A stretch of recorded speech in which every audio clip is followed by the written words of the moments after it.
Welcome to my channel today, A High Art. Today I want to talk a little bit about big knives. Hopefully you won't find the title of the clip a little misleading. I recently read an article where an individual wrote that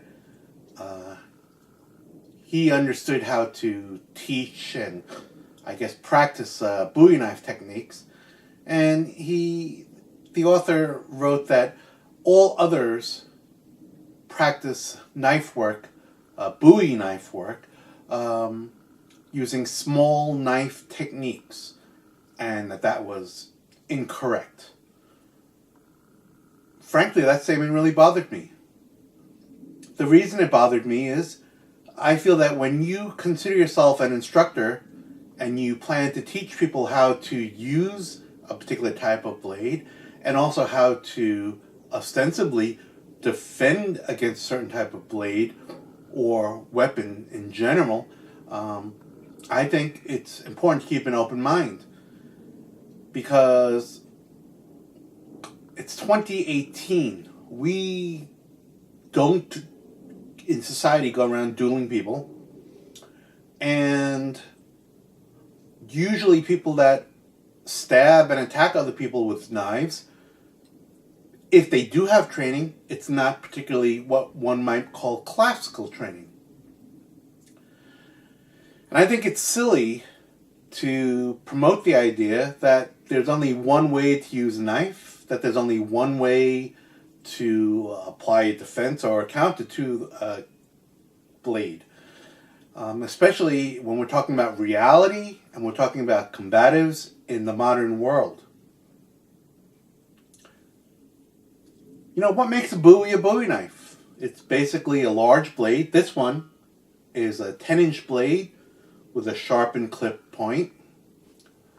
And I'm going to present a few video clips to show how even larger blades, or weapons longer than this length, are used oftentimes in very close quarters, and oftentimes in ways that one might say, okay, maybe it's incorrect. No, a criminal, a thug, someone who's impassioned is not likely to go out with a large knife and, duel someone, worry about timing and thrusting and keeping distance and all that.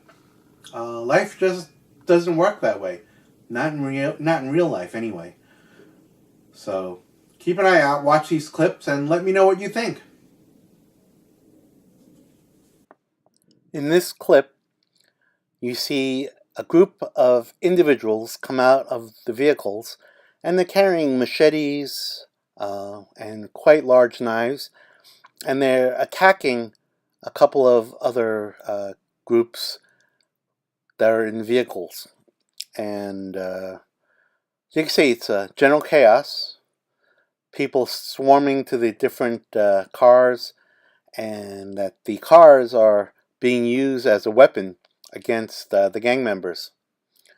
Notice that there's little attention being paid to, stances and footwork and distance. They're just trying to hurt their enemies.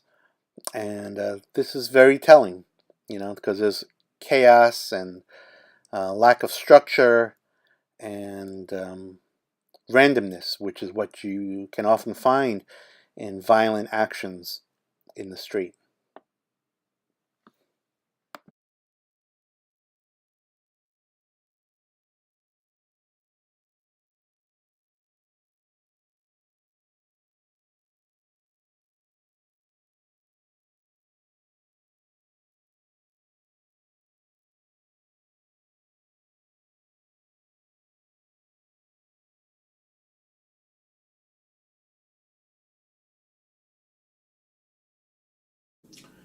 Well, that first clip was interesting. As you could see in the clip, oftentimes if there's more than one opponent, chaos will be the order of the day. People had two-handed machetes, people had different length weapons, people had cars converging on them. And you can see no one adopted a classical type of stance. No one adopted classical types of movement responses. No one in the video, did anything that one might say was particularly stylized. And for sure, the gang, as it were, that was attacking with those various types of weapons, they didn't care about maintaining proper distance. They didn't care about, oh, this is a long-range weapon, I should be striking out here as opposed to in close. I shouldn't be trying to, get them jammed up.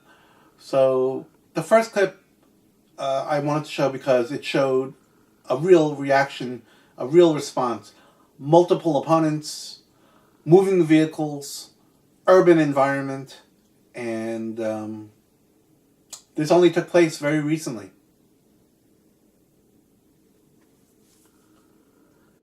In this clip, you can see this gentleman. He's got a very large knife in his hand, and he's attacking from very, very close range, and what is not, quote-unquote, correct. But it's very effective. In this next clip, we see an individual using a Bowie-sized blade, and he's very, very close to his victim as he's very effectively applying the strikes in a manner that resulted in the victim dying. I guess you could say, yeah, that wasn't correct, but it sure was effective. This clip, the attacker on the right is using a very large hammer. He's outstretched and reaching very far as he uses it effectively.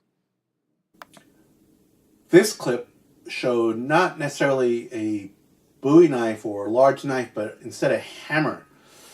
When usually you are taught to use a hammer, you use a hammer relatively close so that you can control it and hit with power and efficiency. But as you can see in the clip, the person was really overextending and reaching very far and striking with effectiveness. So much effectiveness that the security guard was laid up in the hospital for quite some time after the attack. In this clip, you can see a robber coming into the store with a very, very large knife, Bowie-sized, more, and he's attacking the store clerk. The store clerk is trying to protect himself and trying to overcome the attacker with the large knife.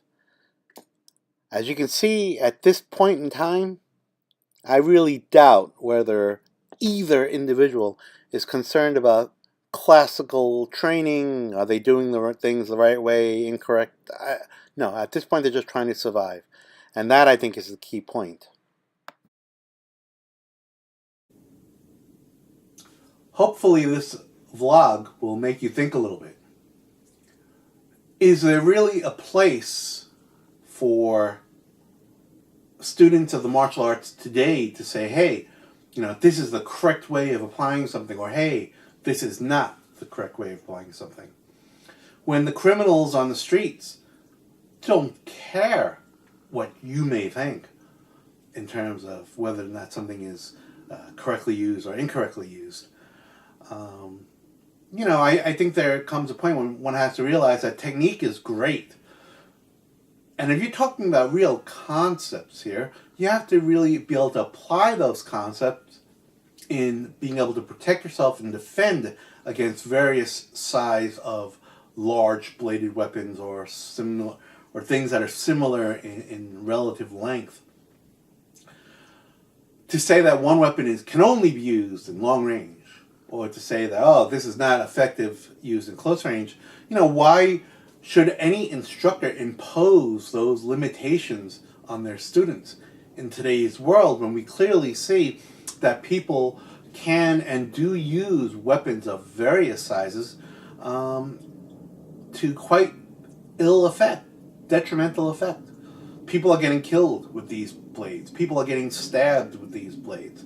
And I think if you're an instructor, you owe it to your students to understand that they have to keep an open mind and train, yes, conceptually, but with an eye towards reality.